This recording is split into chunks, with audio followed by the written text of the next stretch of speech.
Welcome back, everybody, to the Cinema Condition with your host, filmmaker, and creator of the Nerdcore Podcast Network, Raul Alejandro Mendoza. And as always, we are here for another movie with another guest. As this week, we are inviting Aaron Brooks to discuss Wong Kar-wai's 1995 crime drama film, Fallen Angels. And none other than the good old Aaron is here. I'm going to go ahead and let him introduce himself. And, Hello, how are you doing, man? I'm very excited to be here and talking about the greatest living filmmaker in Wong Kar-wai.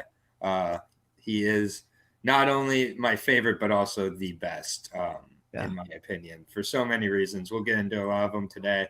And I like that we're picking more, not like super obscure movie of his, but I think a more obscure of his filmography. I think a lot of at least 3 or 4 other movies come to mind for people with Wong Kar-wai, if they're familiar. I was going to say, Days of Being Wild is quite the, well, it's not obscure. It's very intimate, though. Yeah, definitely. I mean, it was forming a lot of what we see in Fallen Angels, for sure. That style was finding its legs a lot in those early. And Days of Being Wild, definitely worth checking out. His early stuff is just it's forming what you see. I think the culmination in movies like this, and then it's more perfected as we go on to like In the Mood for Love and things like that as well. Aaron is a cinephile, and he's a friend of mine that I've met through Sabrina Ramirez's Patreon. Sabrina has been on the show before. She was last year to do Eternal Sunshine of the Spotless Mind, and she will be back to do Short Term 12 on the Cinema Condition Season 2. More to come about that later, because she is part of the first 5 episodes that will be released, but we still need to schedule her date to do it. But Aaron is a fan of international cinema, a fan of classic cinema. A lot of he's a very big fan of of the stuff from the 60s and 70s as I've gotten to know him. But Aaron, you want to tell them a little bit about yourself, man? Yeah, I mean, that covers a bit of it. I just, I'm first and foremost just a movie lover. I really love to watch movies with no reason to watch them.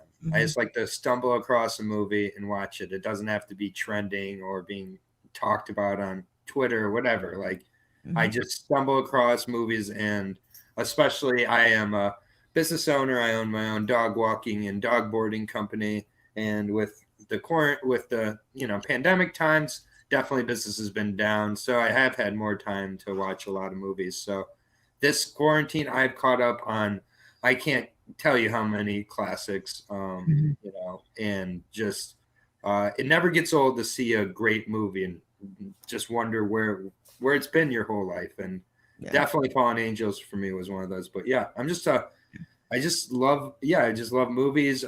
We hit it off immediately in Sabrina's chat pretty quickly when we lost just about everybody else when we went off onto our tangents with whatever filmmakers we covered. But I felt like, particularly when we started speaking about Wong Kar-wai, that's when we realized, we definitely have a lot to talk about here. I feel that's pretty universal with most people who are obsessed with Wong Kar-wai. If you are, you're most likely going to be a friend of mine, to be honest, because you're at least having some perspective and worldviews that I can at least understand. I'm not saying they have to be identical, but there's just a certain feel life view that goes with the appreciation of Wong Kar-wai's work. Yeah. So Aaron and I hit it off, and we've been steadily talking about film for a lot of time. And Aaron, I'm going to be real honest. Aaron is in here because we had to remove some, slots. We were like, hey, some people are not. Some of these slots are falling through. And I had to make sure that Aaron slipped in here. He slipped in here. And I said, okay. I had a couple of other people. I had Aaron. I had Patrick. I was like, okay, if anything happens, these two are going to find their way into season 2. And well, I'm glad that today we're able to get this going and be able to talk about this film with Aaron, because this is the movie that Aaron and I kind of were like, hey, yeah, Wong Kar, Fallen Angel. Like, we were like, yeah, this movie's fucking incredible. And there's a lot to discuss here, but Yes. I'm glad that I was able to bring him on because, bring you on, man, because, hey, it's about damn time I get you on here.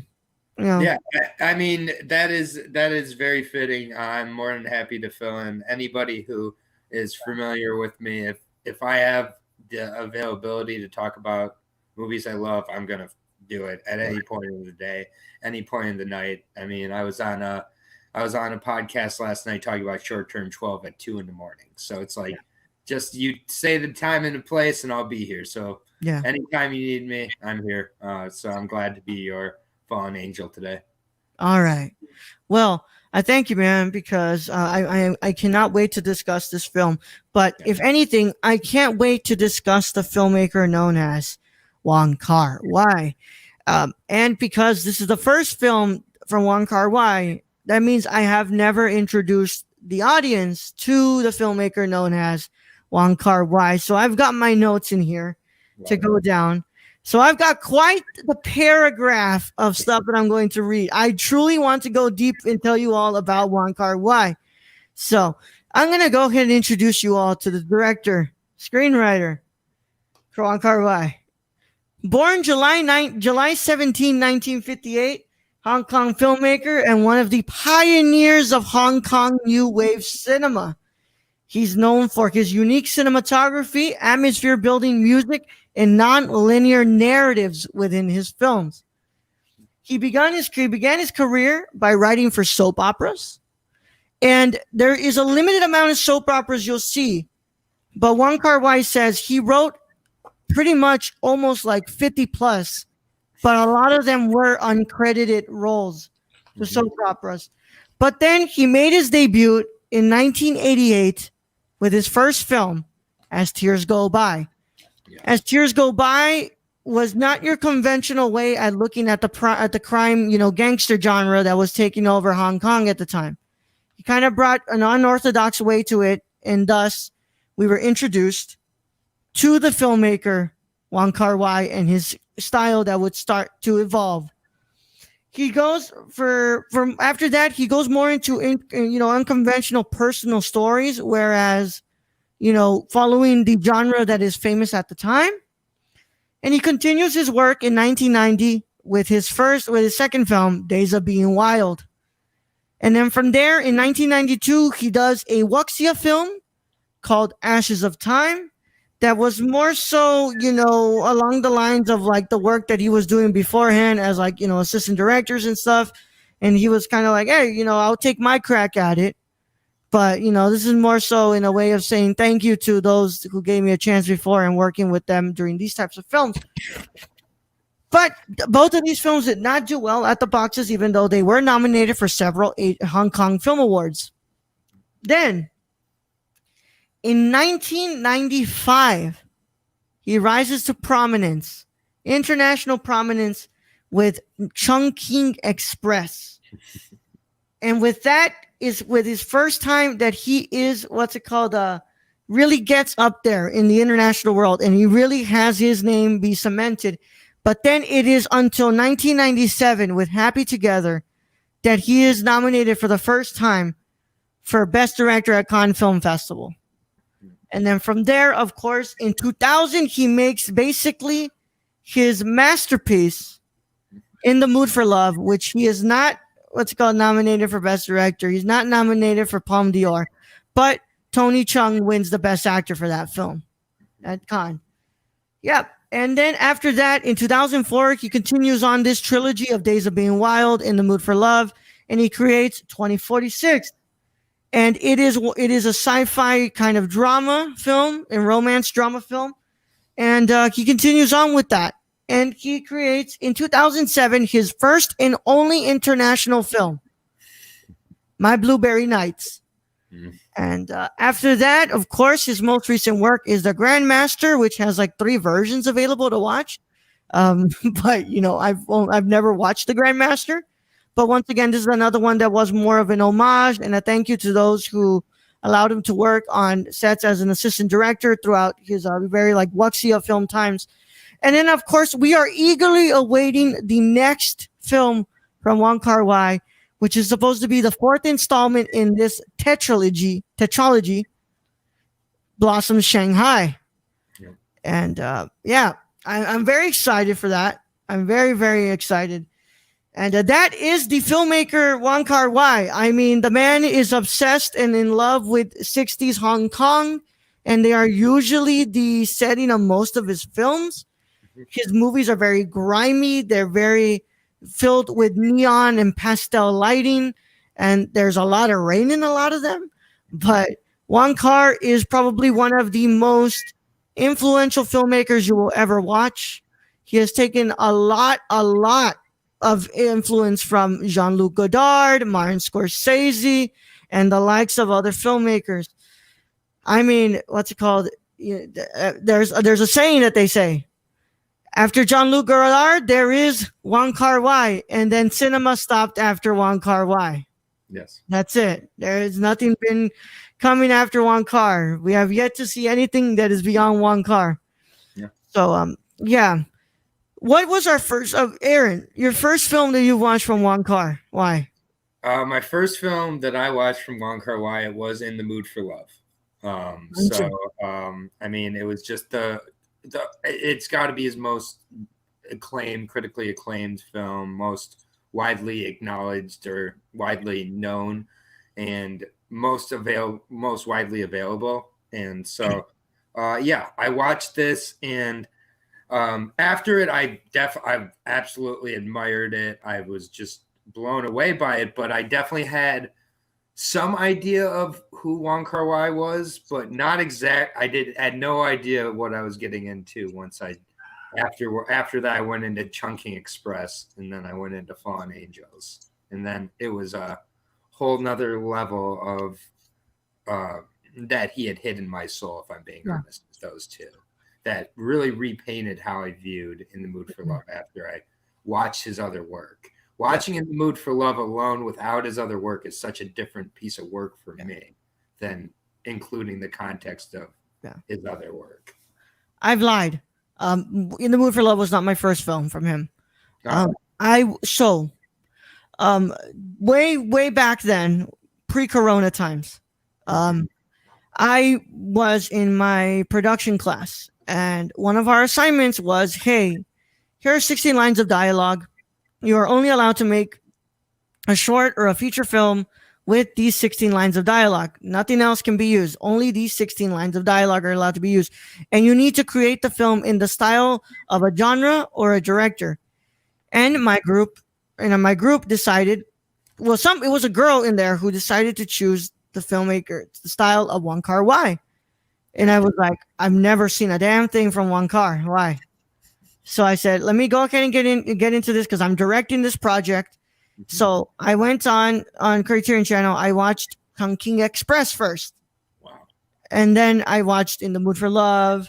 After that, I watched what they call Fallen Angels. After that, I watched As Tears Go. I pretty much only watch Days of Being Wild. I've watched basically everything except for As Tears Go By, Ashes of Time, and the My Blueberry Nights and the Grandmaster.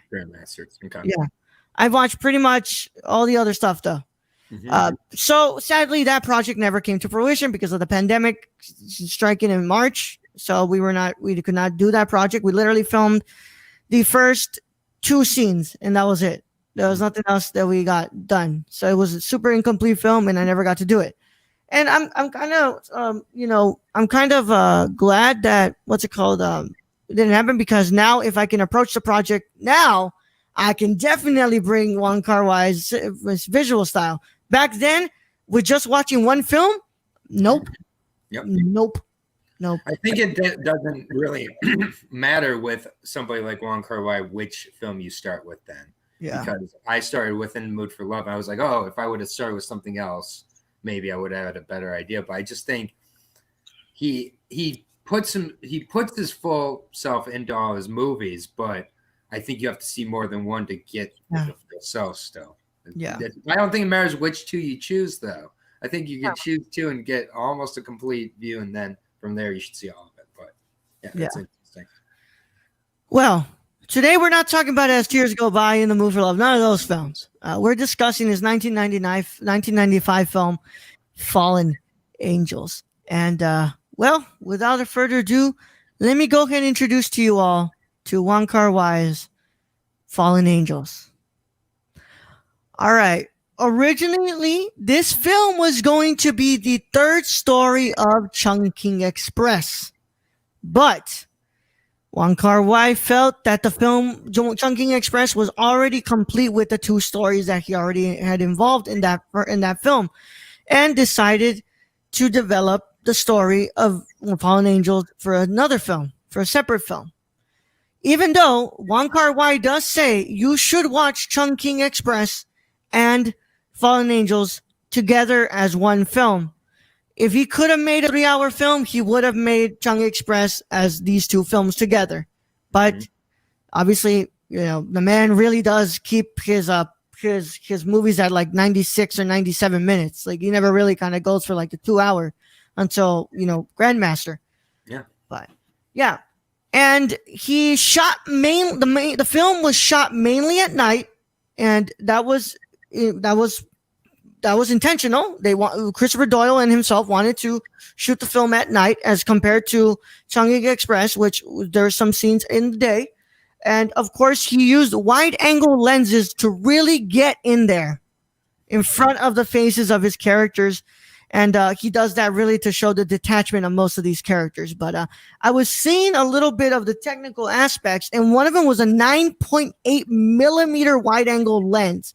My friends, I am currently showing my face to you all in a 24 millimeter lens. A 9 millimeter lens is nuts. I am telling you right now, like that is nuts. And also the aperture has to be super small. That's got to be like a 1.2 or a 1 point aperture on there. So you're really letting in a lot of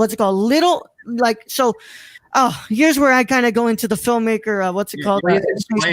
Explain this to me, because I don't. Aperture ring. The higher you go, so like 22, you've got it like this, right? You got it wide open. The lower you go, my friends, you're letting in little to no light. So at 1.8, you've got your aperture kind of open, kind of like that. You're letting in little to no light. Kubrick's famous 0.9 aperture lens that he used on Barry Lyndon. Like that. Like he is letting little to no light. So on a 9 millimeter lens, which is ultra wide, you're looking at little to no light being allowed into that lens. Yeah. And you're going to be relying a lot on external lighting. Yeah. And as you can tell in this film, it was used, that external lighting. I mean, they used all that they could. And and that's where I want to kind of go in first, Aaron. We cannot discuss Wong Kar-wai or this film without discussing the two people who are his most important workers. We're not talking about like the actors, of course. He has Maggie Chung, Tony Chung. Tony. They've all kind of been frequent collaborators. But you cannot discuss Wong Kar-wai without discussing the impact of Christopher Doyle and William Chung, his cinematographer and his production designer. Without either of those, these films are not the stylized films that you can look at. Yeah. And especially in this one, you see the impact of Christopher Doyle and William Chung. Yes. Yeah. I mean, everything from, the camera movements and the lighting placements are 100% a big strength from Christopher Doyle and Wong Kar-wai's collaboration together.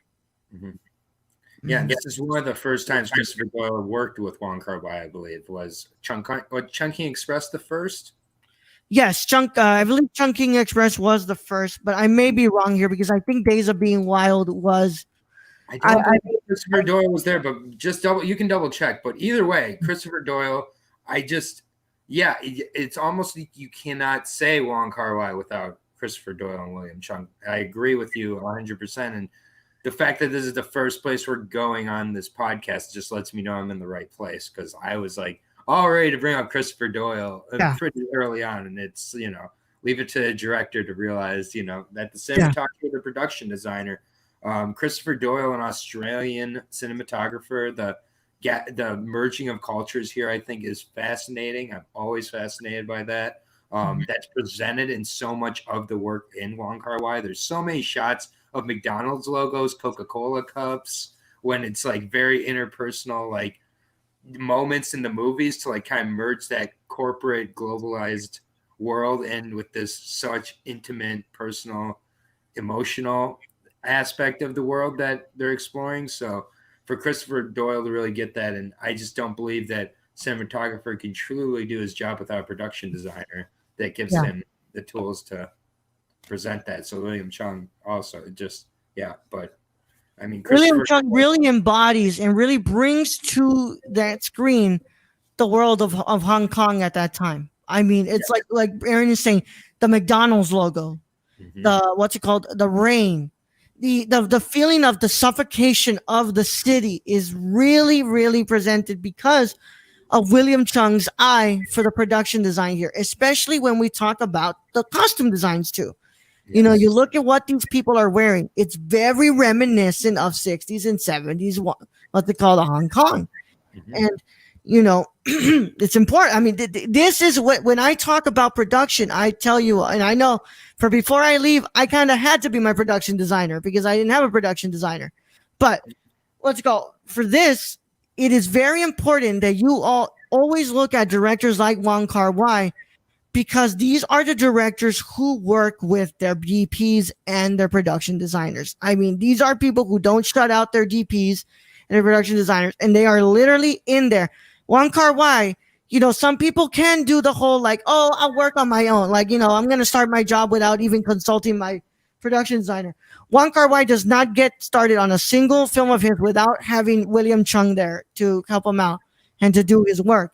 So Christopher Doyle is also part of that trifecta that really brings it here. I mean, he started working with Christopher Doyle on Days of Being Wild. Days of Being Wild was the first time they worked with each other, and Chungking Express is what's called Ashes of Time. Chungking Express is after, and all that. So, you know, you really do kind of see how prominent and important Christopher Doyle's eye is to Wong Kar-wai. And I mean, it's no surprise that he's been working with him ever since. Yeah, I mean, exactly. I mean, there's so many repeat cast members as well with Wong Kar-wai, yet he doesn't use over and over again the same actors either. But I mean, he feels like a collective, his creative, with these actors, these cinematographers. I'm not trying to take away from what they're bringing, but they feel like extensions of him, and that's just I just really give him a lot of credit for that level of cohesion within his group throughout all of his work, and it's gotten better as it's gone along for the most part. So Fallen Angels looks at two separate stories which are not connected with each other, even though they interact with each other at times within the film. Two separate stories. Our first story looks at a business partnership between two what's basically gangsters. I mean, the hitmen. Gangsters, the hitmen. Exactly. Yeah. But the woman is in love with the man. And the other one is kind of like, hey, you know, I'm here to do my work, and there's nothing else to it.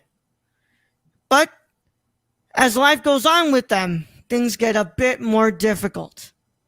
And our second story looks at a mute man who takes care of his father and who who doesn't really have a job, but he kind of gets work here and there in the most hilarious fashion, literally bugging people until they pay him to stop doing what he's doing. And taking over places when they're not open. Yeah. Because they've already paid their rent, so why not operate at all hours of the night? He drifts and he kind of gets involved in different people's lives.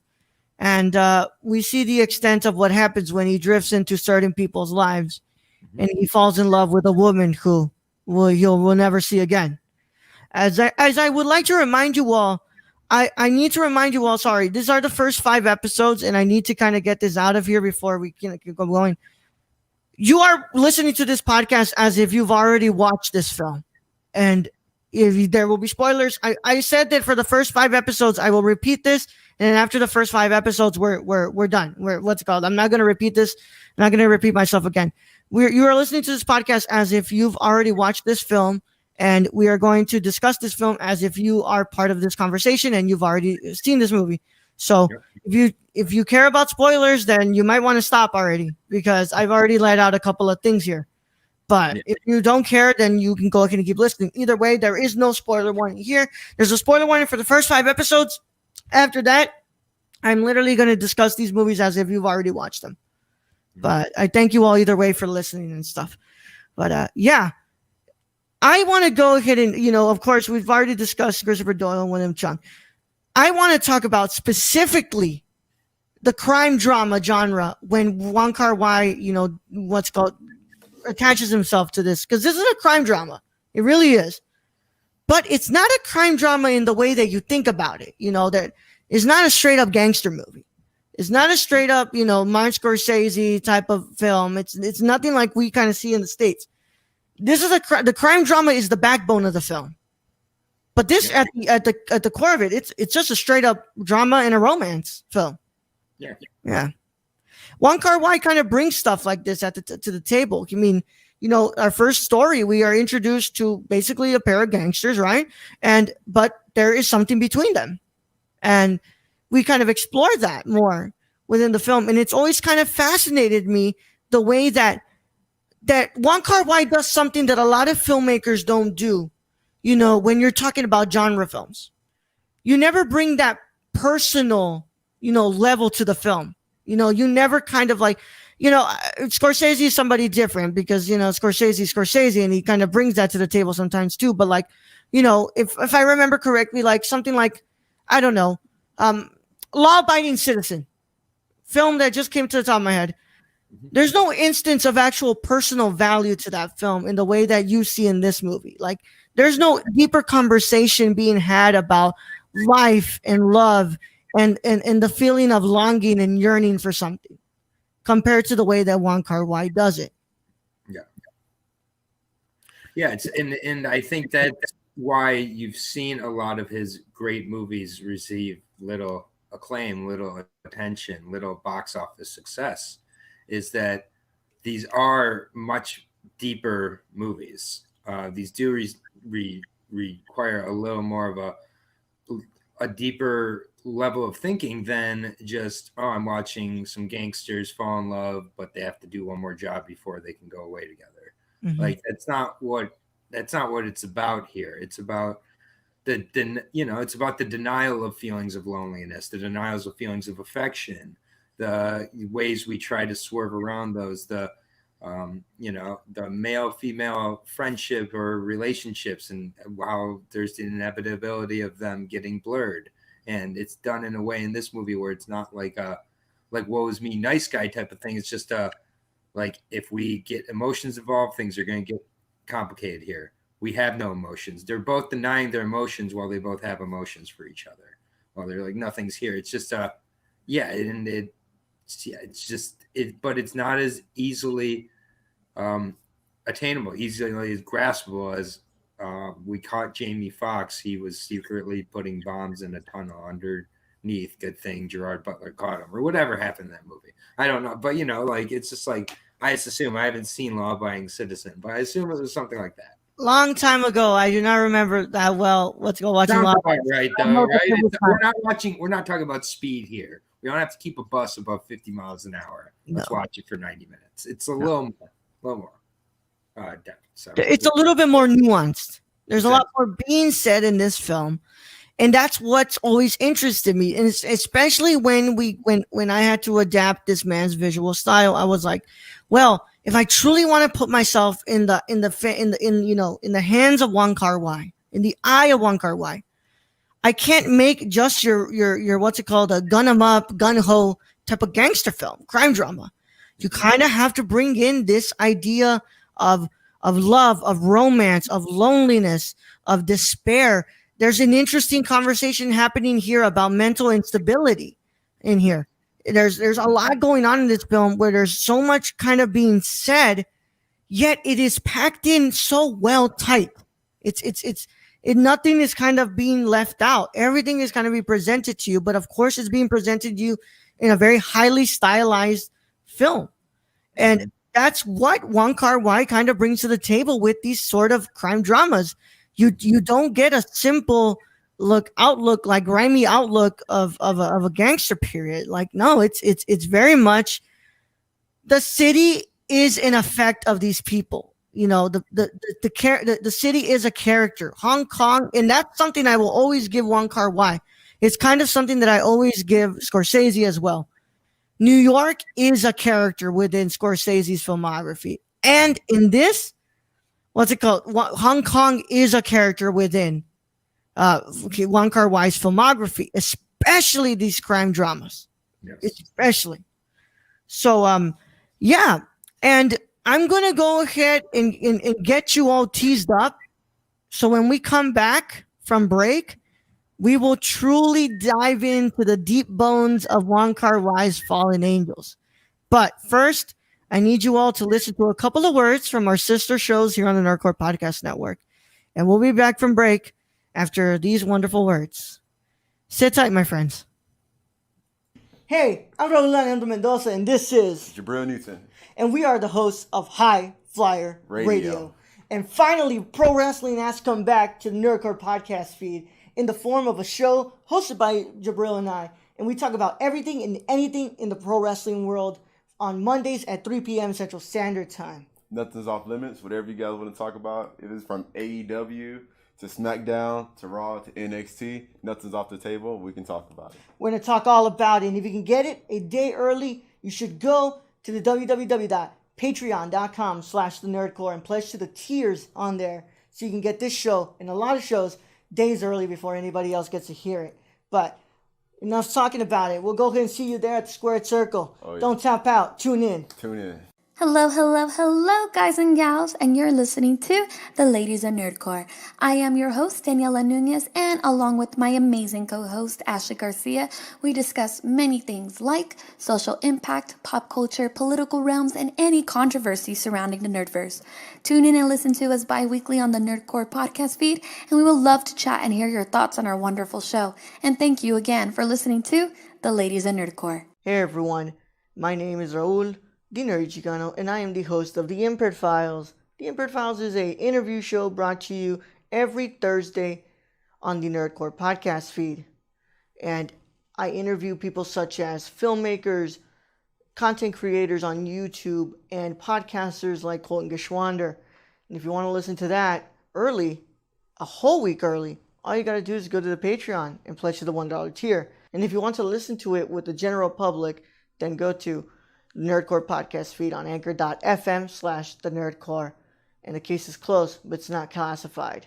See you guys there. Hey, it's Ashley from the Gamer Core. You may remember me from such episodes as Big Screen Mess, Mo Money Mo Platforms, and Brad Can Read. Tune in weekly as I blab with my co-hosts Raul the Nerdy Chicano and Brad the Random Germ about the latest news in gaming and gush over what we're playing at the moment. Oh yeah, and we got the deals too. Keep up with the latest deals in gaming and what's happening as I mediate Brad and Raul fighting like a married couple. Will Death Stranding ever come out? Will Cyberpunk 2077 live up to the hype? Is a next-gen worth a $500 console price tag? And has there ever been a movie adaptation of a video game that's been done right? It's all on the Gamer Core podcast, everywhere where podcasts are. Hey guys, this is Brad, aka Young Yoda. Raul said I had to make an ad, so that's what I'm doing.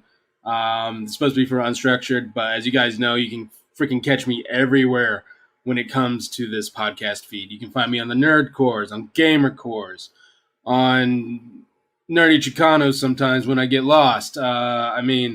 But for this particular one, I want you guys to go check out Unstructured. The Raul gave me free reign to do whatever I want to do. I don't know what he was thinking.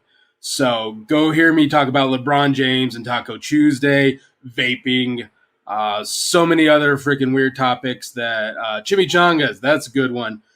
Shout out to Deadpool. And yeah, I guess this is the end of the ad. So if you guys want to find me, you can find me all over the place on this podcast feed. Anyways, thank you guys for listening. I love you all. And nerd up. Hey everyone, I'm Raul. And I'm Brad. And we're the hosts of the Nerdcore podcast. The podcast that talks that nerd. Not on this ad, right? No, and this one. we come to you every Monday, Tuesday, and Saturday. On the Mondays, we talk the news. That's the box office, the news of the week, and your trailer talk if there is any. And on Tuesday, we have our theme review. And on Saturday, you have a Saturday morning review, usually movies that have come out in the week or anything we want to talk about. Right, Brett? Exactly. Whatever we want to talk about, this is our show. If you don't like it, then you don't have to listen. We're the flagship show, the Nerdcore podcast feed, and we can be found everywhere you can listen to podcasts like Stitcher, Apple Podcasts. So if you want to talk that nerd stuff with us every Monday, Tuesday, and Saturday, make sure you tune in. And Brad? Young Yoda out. Welcome back to the Cinema Condition. And we're here back again with you all to discuss this film. But as you guys know, you can check out most of those shows that were on the ad over at anchor.fm/thenerdcore. And go and check it out, guys. A lot of those aren't active at the moment because of a pandemic that is going on, but there's still a lot of stuff being transmitted over there to your wonderful ears. You know, we do the main show, we do the live show. Every now and then Brad does unstructured, but you know, it happens. Yeah. But go check it out. And I still do not have an update to you all on when the Cinema Condition will be premiering on there. Because as you guys remember, last season, we would premiere on Sundays, the rerun on there for anybody who was listening on that feed. But I will keep you guys updated with that. But either way, we're going to go ahead and get back into this here. Aaron, thank you for letting me go get another water bottle. And because I know right now, yeah, this ain't going to be just an hour. It's going to be more than that. No. So, I'm a what's it called? Go ahead and get ready here, man. So one of the first themes I want to kind of get into, especially with the emotions that come with the films of Wong Kar-wai. I want to talk about this dreadful feeling of longing in this film. It's present through a lot of this film. Most importantly, I believe it's more present in the second story. You know, there's a longing of this man to not just grow up, but to leave the nest per se. But he's afraid to leave the nest of his father because of his father being sick. But there's also this longing of wanting love, of wanting, you know, a partnership, of wanting, you know, to be more than what he is. But he seems to be grounded to this fixated reality of being like, well, I kind of need to work and I need to support my father. But I'm kind of just this drifter within the city, just wanting to, you know, find out more about what's going on. And he seems to be one of the two characters in here who is the most confused about their place in this world. Yes. Would you agree with me? Yeah. I mean, absolutely. Yeah. He and everybody who interacts with him is confused by what he wants also, because he can't communicate like everybody else. Mm-hmm. It's just like, yeah, it's, and, you know, I love the little nod to Chungking Express with him losing his ability to talk by eating the expired pineapple, which is just beautiful. Yeah. For those of you who have not watched Chungking Express, you pretty much just got to spoil a part of that. But yeah, that's a very, very slight spoiler. If you didn't understand that reference, then don't worry about it, you know. But there's like those types of Easter eggs sprinkled throughout this truly spiritual sequel, basically sequel to Chungking Express in a lot of ways. And, you know, you have like some moments where this character is mirroring like Faye from that too, where he's like preparing the sauces in the Midnight Express restaurant after hours and things like that. But yeah, he's looking for a way to belong in every sense of the word, from romantically to within himself and who he is after his father's no longer there. So as someone who lost their father at a young age, father relationships hit me a certain way anyways. So that is what originally truly drew me to this movie. Mhm. Was the relationship with the father. And Yeah. the last 15 minutes, I've told you this before, but the last 15 minutes of this movie for me are the best 15 minutes in any movie ever. The last 15 minutes are truly some of the most beautiful parts I've ever seen in a film. Yes. But then that's kind of why I wanted to bring this up first. I was like, I need to discuss this feeling of longing from this man. And really, I feel like that's a really big, thing within this film as well, because it's much so as well a longing from independence that Hong Kong also feels.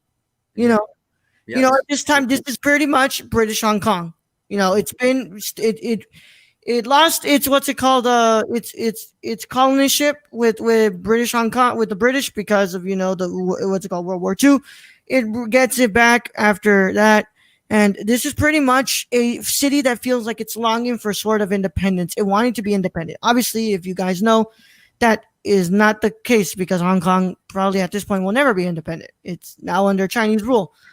So and it reflects within these characters this wanting, and especially if we look in the first story, the woman desperately wants love. I mean, she is also you're talking about the killer agent played by Michelle Reese. Yeah. I mean, it ends with her on the motorcycle. I mean, and that moment is just unbelievable. She's like just taking a ride home after, and I could watch her eating those noodles and smoking a cigarette for 7 hours. I wish they would have did the Rooney Mara ghost story moment with just her eating. I mean, that scene with the chaos around her and her just calmly eating her noodles, smoking her cigarette, then takes the ride home on the motorcycle, talking about how it had been so long since she'd felt another person, period. And she knew it was going to end. She was very aware. She was aware of how short the road was, but for however long that went, she was going to feel this moment. And it just made it all the more tragic how much she was denying that longingness in herself throughout the movie. And then you just see it cracked at so many different moments in different examples with her. I mean, of course, she with the other man, she cleans his apartment. She makes sure that it's tidy up. She is very much into this guy, and the guy is in no way interested in her. Yep. And he leaves, and he doesn't express that same emotion. But he's going through something else. He doesn't truly like this lifestyle, and we'll talk about the criminal underworld of Wong Kar-wai's Fallen Angels after this discussion, but that we're having on this theme. But she is truly, kind of lost. She's a lost soul within this world that just is yearning for this feeling of being wanted and being loved. And it's quite interesting, those first shots of her lying down in bed, and it makes it sound like she's she's fingering herself and she's masturbating, right? But it's not. No, she's crying, man. She's crying. She's feeling lonely. She's feeling like, here is this person that I so desperately want to see me, to finally see me. But he doesn't. And I can't force him to see me. Mm-hmm. But I wish that I so desperately could get him to finally notice who I am. And we've all had that feeling at some point in our life. And it's one of the most painful feelings you'll like, not to sound dramatic, but it's one of the most painful feelings you'll have that doesn't involve physical pain, I think, in your life, is that wanting and that desire, that unrequited love, the borderline of an obsession, but it's one way. And it's just, and even when this character does masturbate later in the movie, in the guy who she's obsessed with bed, the way it's filmed is not in a way that's sexy at all. It's filmed in like a very odd angle from like a wide, and it was not done to be sexually exploitive. It was done to, again, illustrate the loneliness and longingness of the character. Mm-hmm. And it's just like, that is hard to execute. And just Wong Kar-wai, he nails it here. And it's just like, again, the nods with the cleaning of the apartment to how it was viewed in Chunking Express here. It's like, I mean, you might as well call this a Fallen Angels Chunking Express episode, because it's so impossible to not talk about one without the other in a way, but again, it's inverted here in a way, because now it's not being done as a quirky kind of trait of a romantic escapade between two characters. It's done as a real, just lonely. She's very much not a creation of the male gaze like Faye Wong's character is. Exactly. This is a woman with her own desires, her own feelings, her own, she's not the sort of Manny Pixie dream girl that Faye Wong's character kind of is. No. She's very much just like she is a woman with feelings and goals and wanting to settle down and have somebody who can take her out of this lifestyle. And of course, probably one of my favorite things is like, whoa, couldn't end up with the guy. Well, fuck him. I'm putting a hit on him. Yeah, I mean, all's fair in love and war. All fair in love and war, indeed, my friend. That part is probably like, well, if I can't have him, literally no one's gonna have him because I'm putting a freaking hit on him. If I can't get out of this lifestyle, I'm getting in this lifestyle. It's the human condition, man. Yeah, it 1000%. It's the human condition, and it reflects so well on this film because just how he brings that level of depth of these emotions, especially love, and the way that our mute man, I can't remember his name. You should correct me on that before. Huh? Ho Chi Mo, I believe. Ho Chi Mo. The character played by Takashi Kenshiro. Kenshiro, okay. The way that he kind of like, loves this woman who is not at the best state of her life.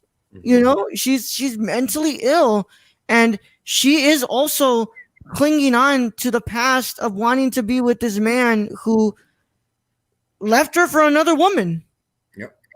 And she is obsessive to the point where it is her everlasting desire to want to find this man and find the woman and pretty much kill the woman so that way she can get back with this man. Yep. But we know nothing about this dude. We know nothing about this woman. I think it's kind of shown in the film that the woman is actually the sex worker. Yeah. But it's not important anymore. The importance is placed on the mental instability of this woman, but especially on the fact that this man falls in love with a woman that he can't talk to, but he can listen to her. He can be there for her problems. He can dissect who she is and truly find out who she is, that when she leaves and she comes back, she's a total different person, and he has not grown up. He has not been able to change who he is.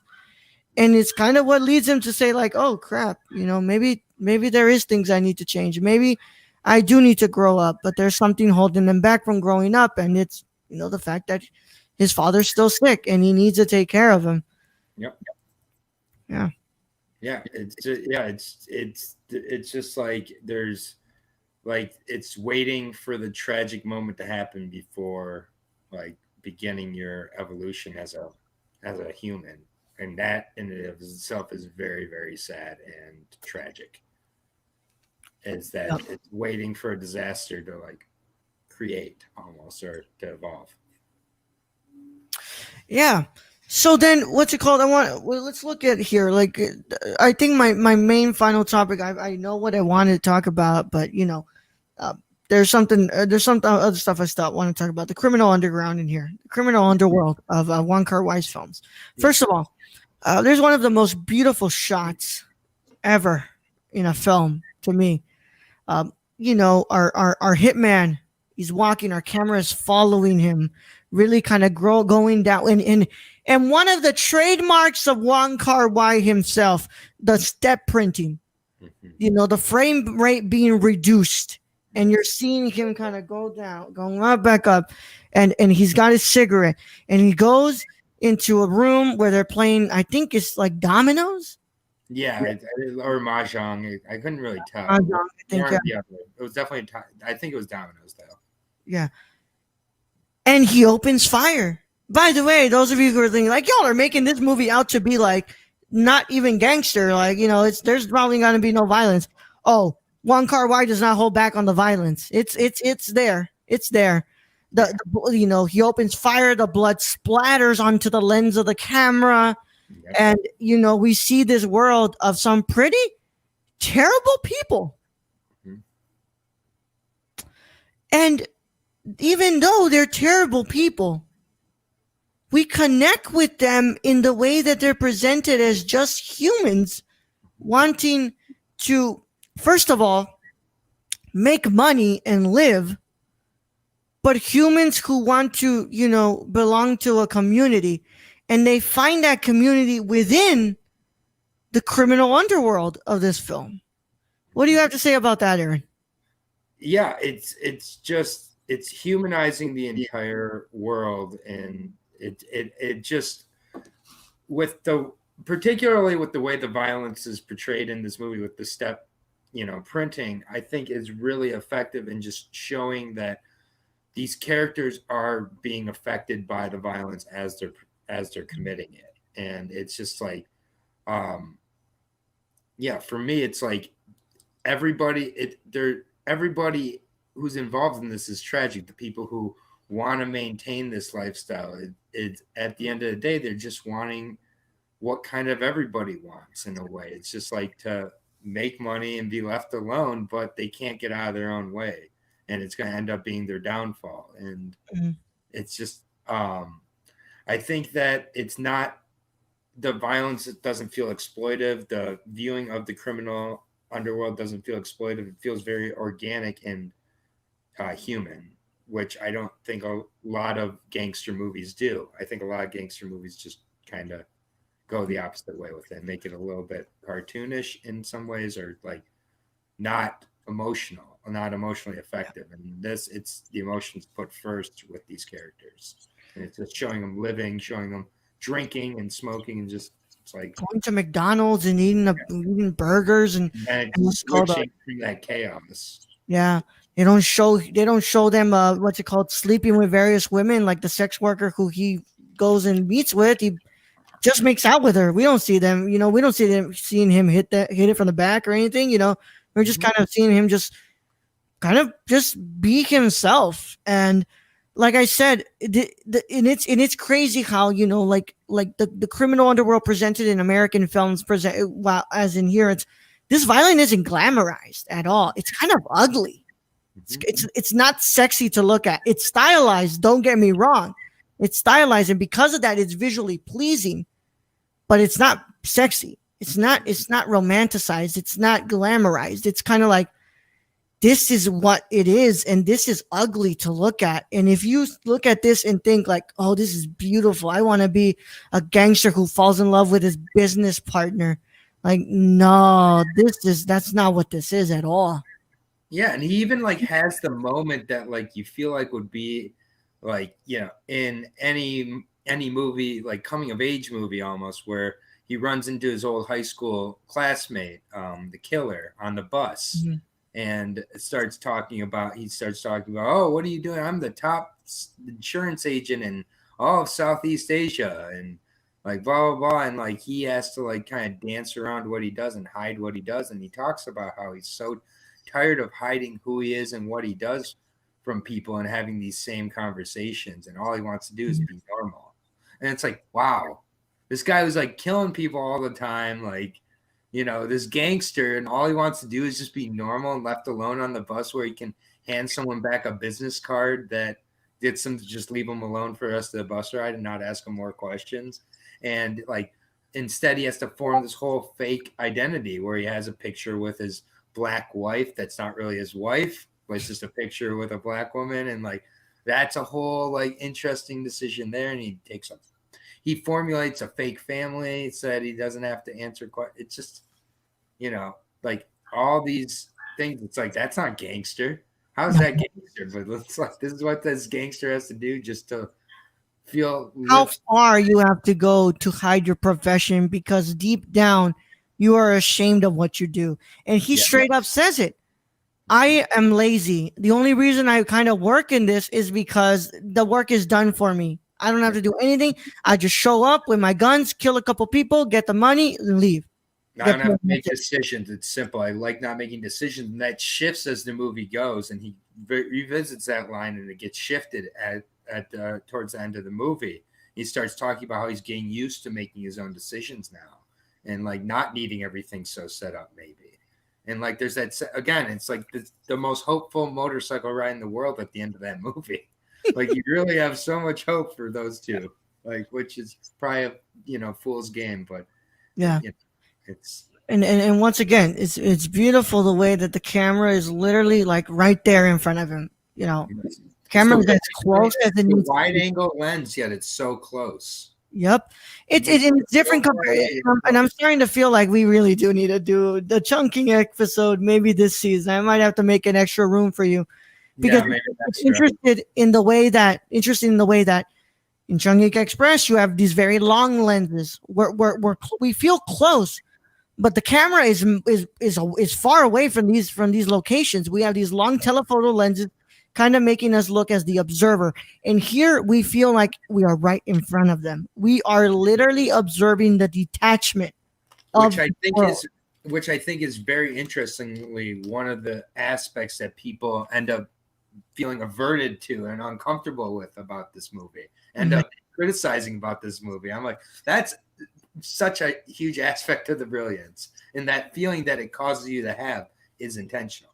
Yeah, it's just if at some point you don't feel uncomfortable with what you're being displayed, it's not working, right? Because you're really you are analyzing the faces of these people, and that's probably one of the most important aspects of this film is the faces of what these people. That shot of her eating those noodles, that's not a simple shot of her eating. That's a shot of her contemplating and yearning. And then we get the shots of just the hitman being like, God, I don't know what I'm doing here. I don't want to do this. And the mutant and Ho Chin kind of just being like, just feeling like this sort of sadness coming from him. And none of these angles are done without a purpose of wanting for you to somehow dissect the emotions being displayed from their body language. Yeah, it's so human.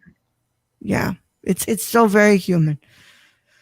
There's also just this interesting, kind of, portrayal of the way that Kong Kong is kind of portrayed here, and it's just.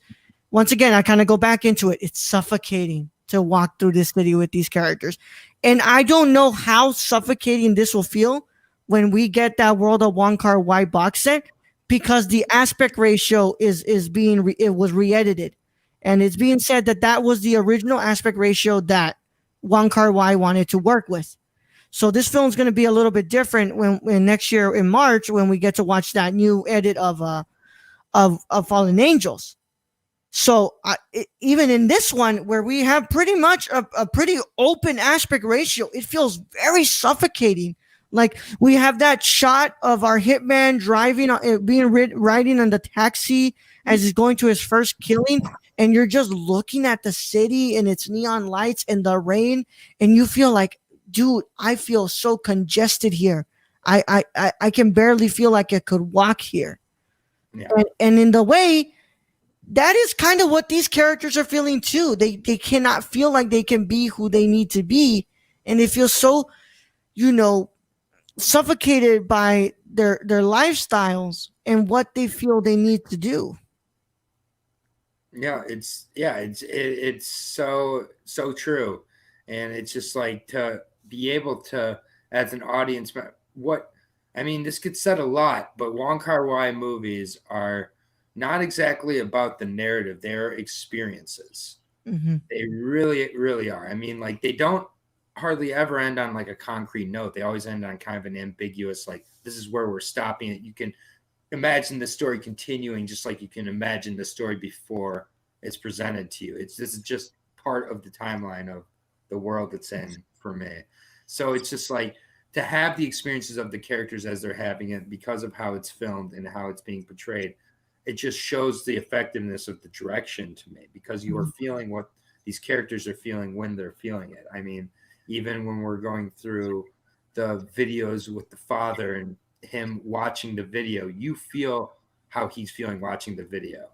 You feel you're like watching your own family for the last time, or one of the last times before you make this. And you can't forget about the music that Wong Kar-wai puts in here to really emphasize that time period.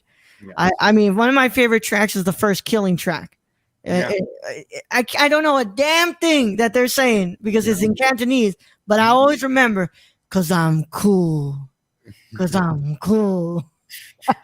I love that track. But, you also have, like, if you know Wong Kar-wai, he's a fan of Spanish music. He's a fan of, like, this old 60s and 70s music as well. And he kind of includes a little bit of that with that 60s and 70s music he kind of has in here. It's really interesting. You have that song that plays when the father is making the food, the steak, and he's recording that, and he's got that beautiful song.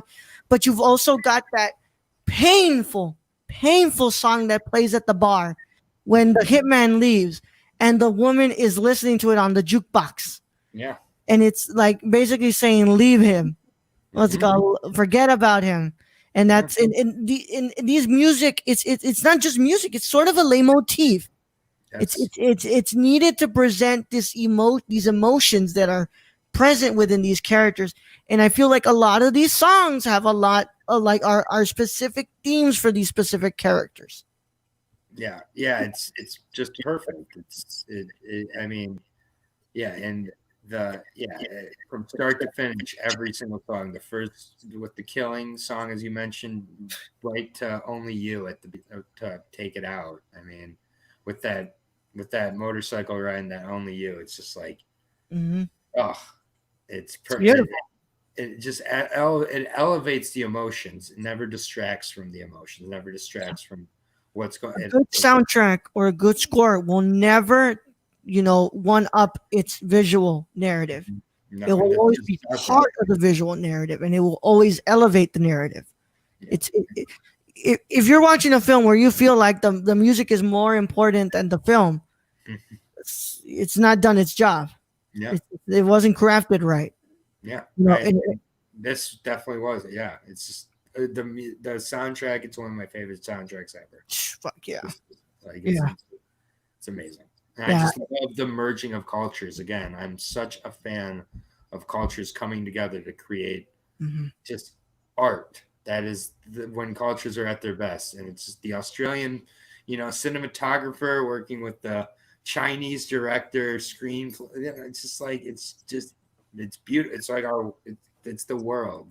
It's beautiful. And then it goes from 60s doo-wops to Spanish. It's just, there's no rules. It's what fits emotionally and just what fits that's the importance. And I think that's what that's what this film kind of takes from Godard, is that there are no rules. This is my playground and I play in it how I want to. And if sometimes I want to take, dirt from the other playground, I'll take it.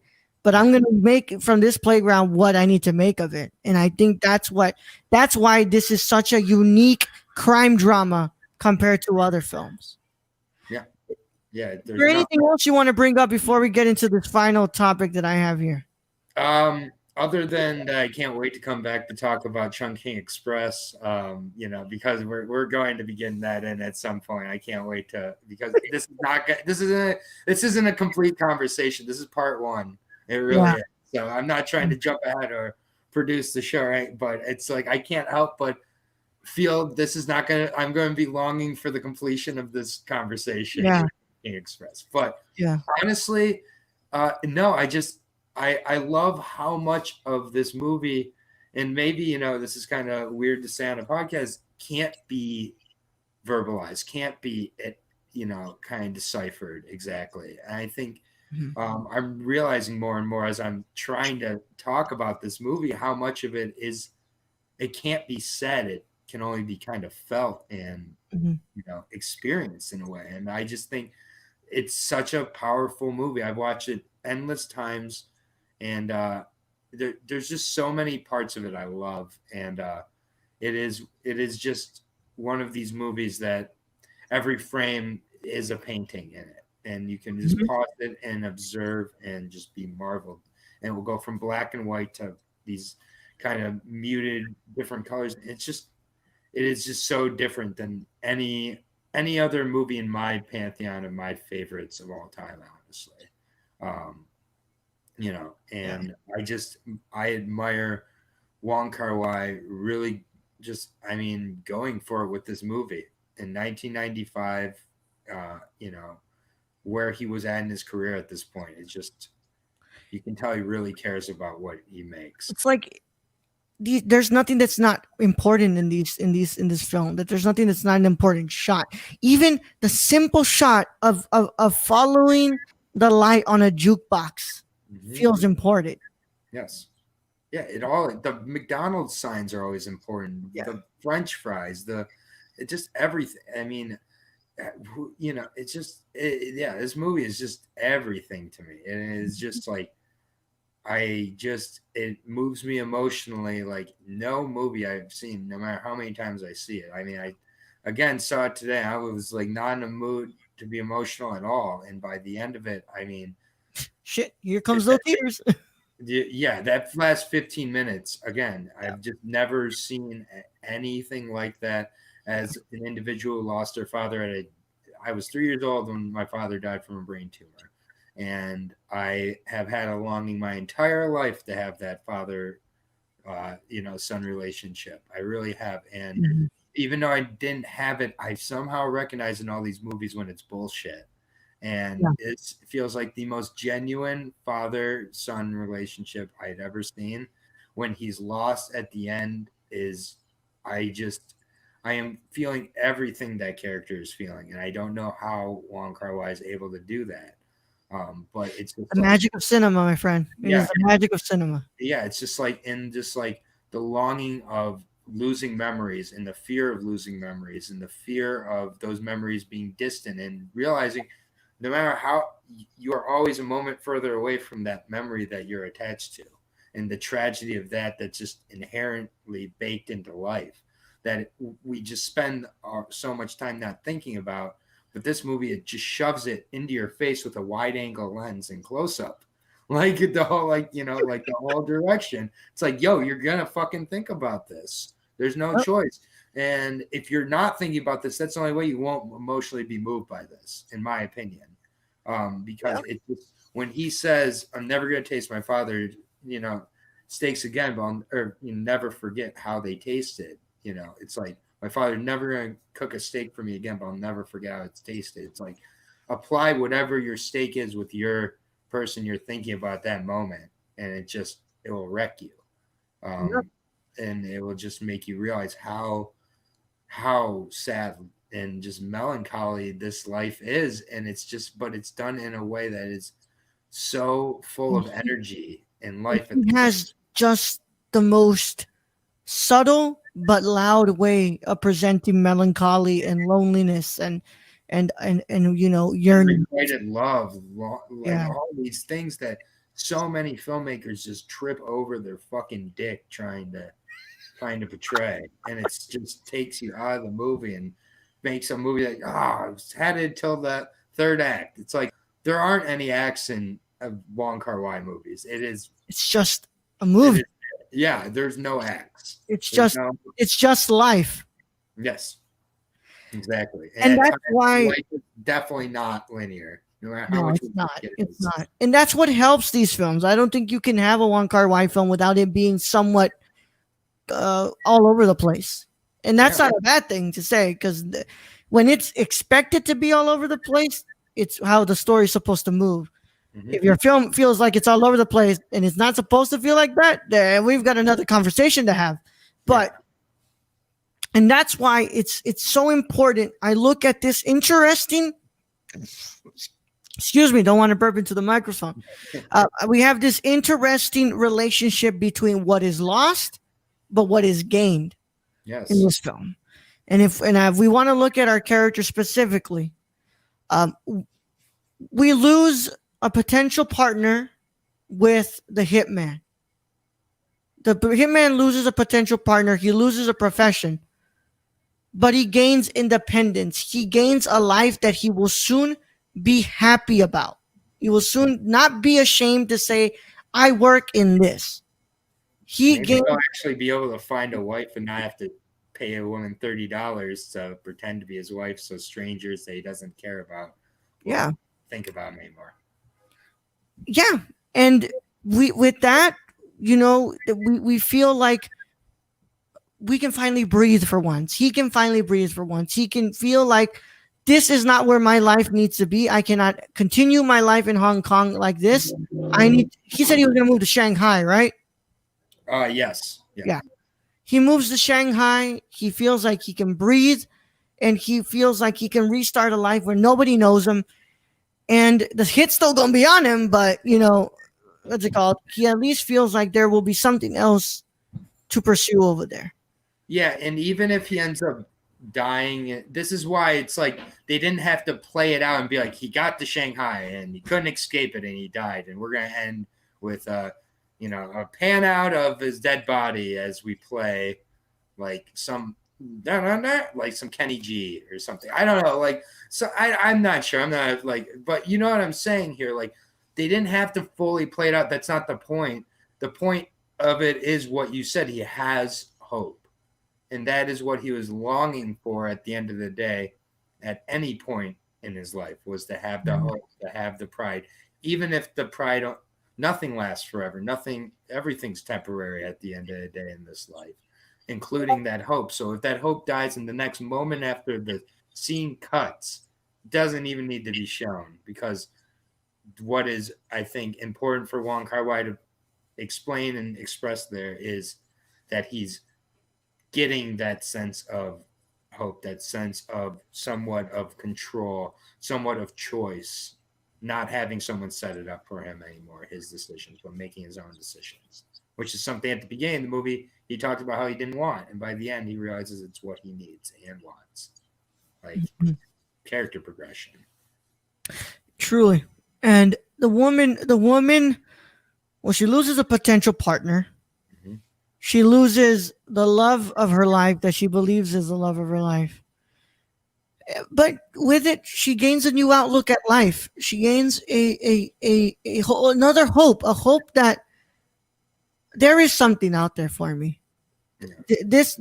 She has to stay in this lifestyle that she's living in. But now that I've had my first real heartbreak, I feel like I can move on and look for somebody who can actually provide that for me. Somebody that isn't afraid to be with me. Someone who isn't ashamed to be to what's it called, to move into this feeling, who doesn't just view me as a business partner.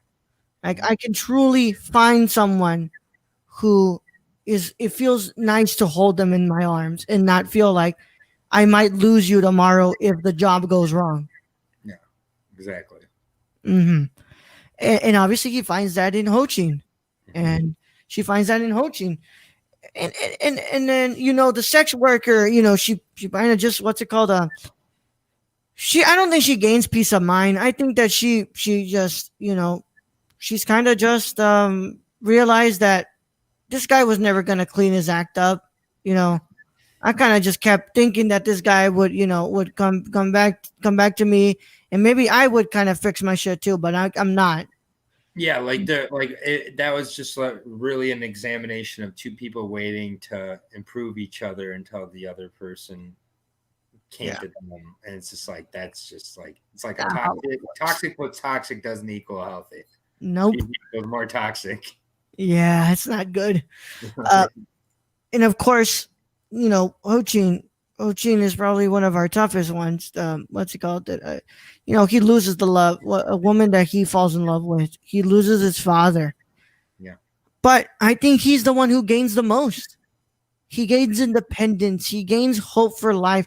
He gains he can finally leave that hotel room. Yes. He can finally feel like he can be his own person now, because sadly, his father isn't the sickness isn't going to be holding him back. There will be nothing that makes him feel guilty for leaving that hotel room. Mhm. You know, there will be a feeling of being free now. They'll be set out to this world, and he can look for a job. And look for a job where he doesn't have to sneak in at night and pester people to give him money. Yeah. You know, he can look for you know, he can look for a partner, which it looks like he's probably found somebody that he's gonna get involved with at the end of that film. Yeah. But most importantly, he emerges from that cocoon. He evolves, and he's found himself after a tragic passing. And even though he will always have those memories of his father and the life that he had while he was with his father, he can finally concentrate on building something else for himself now. Yeah, exactly. And it can involve building with another person finally, where before he wasn't a part of society, he wasn't connected to anybody, and that was in his life and his lifestyle was keeping him in that, which, you know, we can all relate to in some ways of how our, you know, maybe our lifestyles at points end up keeping us from our true interpersonal and personal goals, whether we realize it or not. And so like right now in quarantine, we're all being held back from some interpersonal or personal goals in some form or another, I think. So it's like that, you know, this, to see this world where that isn't an obstacle, and they kind of, it feels like have the world at their oyster now that we're in this world where it feels like we can't do anything. It's like interesting to view this also, and view how people feel in certain ways they're in a prison, when it's like, oh, you feel like you're in prison there, try here. But again, with Hong Kong and the political situation at that time, I think that was, you know, organically baked into the story on, you know, intentionally by Wong, which is just good. And if that's it, I mean, unless you have nothing else to bring up, I think that concludes our conversation on Fallen Angels. All right. Yeah, No, I can't think of really. I think we really did a. I mean, I went through everything on my notes, so yeah, no, it's it's a great movie to talk about, and add the context kind of that was provided with things that I never even kind of thought about with regards to the political situation, which I appreciate.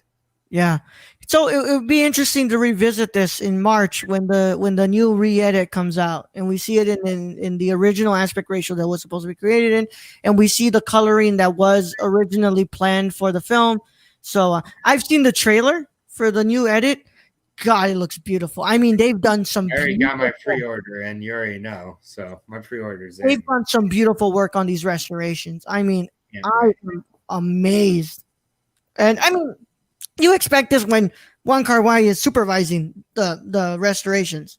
Yeah. So, you know, I knew damn well this was that Wong Kar-wai wasn't going to allow some like half-ass restorations. And let me tell you, the fact that he's only 58 or 62 years old is just so encouraging to me. And the fact that the man says he feels like he hasn't even hit halfway in the halfway point in his career. No, there's a lot of things. I was doing my research yesterday. And, you know, I was making sure I had all my notes. I ran through something that was rather interesting about Wong Kar-wai.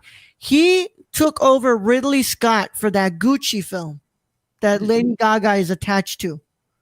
And he was supposed to be working on that. But obviously he had to drop out. And obviously now we have a different director at the helm. That would have been really interesting how to see that through the lens of Wong Kar-wai. Yeah. Which also would have been the second time he would come over to the United States to work on a film, but it seems like nope.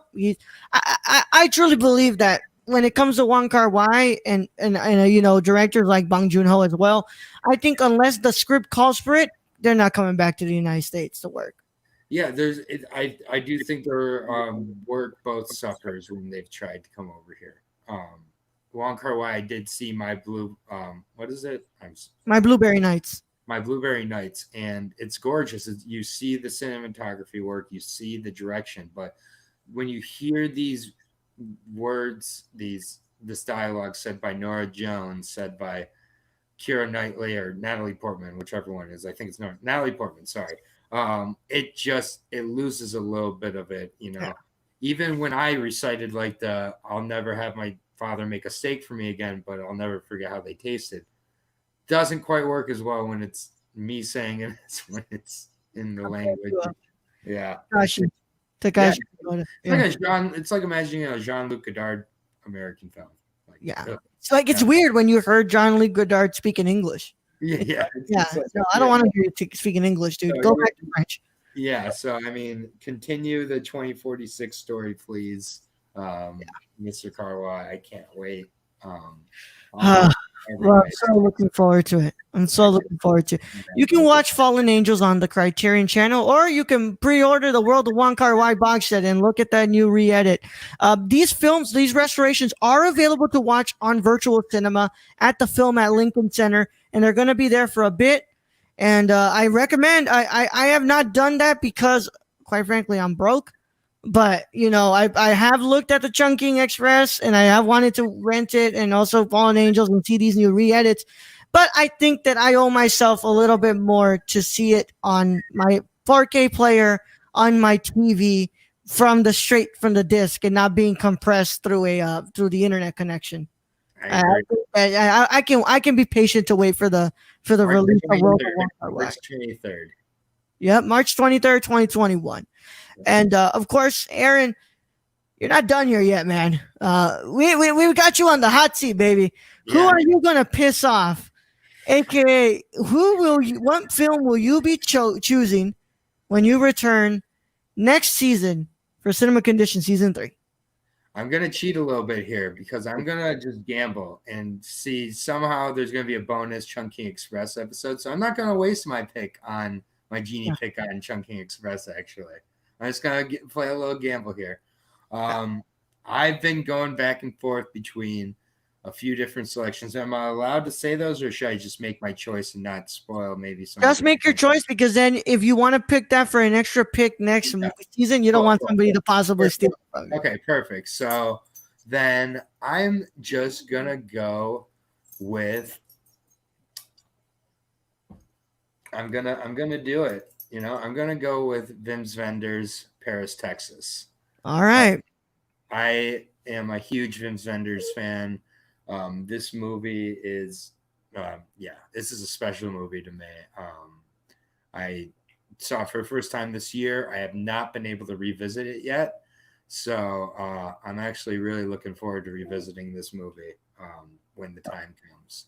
But I'm gonna go with another film in the Criterion Collection, and it also is available to stream on HBO Max if you guys want to go watch that before we discuss it next season, which will be probably next year or like in the winter. I don't know. We need to get done with this second season. I totally get it, but yeah, I mean, you talk about face acting. Some of the best face acting ever in a film ever is in that movie. It's just beautiful. All right. Well, with that being said, where can they find Aaron on the internet and social media? Yeah, you can find me over on Twitter. I'm at Aaron Jay Brooks. Anytime I have different podcasts, I'll be kind of putting them out there.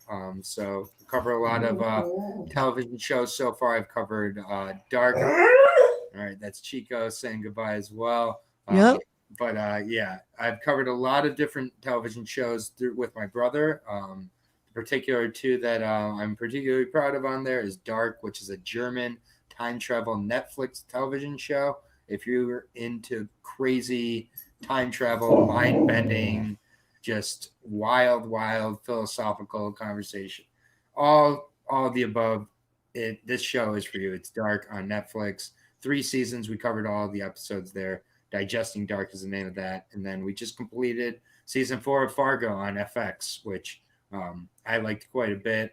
1950s gangster kind of story. Really fascinating. Chris Rock did a great job as well.